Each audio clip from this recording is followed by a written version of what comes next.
ناپ اور تول میں کمی کرنے والوں کے لیے خرابی ہے، جو لوگوں سے ناپ کر لیں تو پورا لیں، اور جب ان کو ناپ کر یا تول کر دیں تو کم دیں۔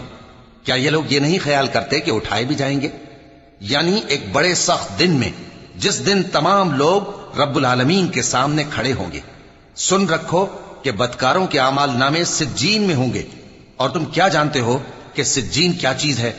ایک دفتر ہے لکھا ہوا، اس دن جھٹلانے والوں کے لیے خرابی ہے، یعنی جو انصاف کے دن کو جھٹلاتی ہیں، اور اس کو جھٹلاتا وہی ہے جو حد سے نکل جانے والا گناہ گار ہے۔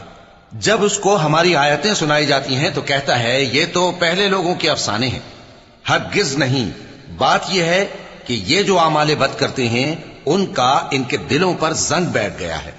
بے شک یہ لوگ اس روز اپنے پروردگار کے دیدار سے اوٹ میں ہوں گے، پھر یہ لوگ یقیناً دوزخ میں جا داخل ہوں گے۔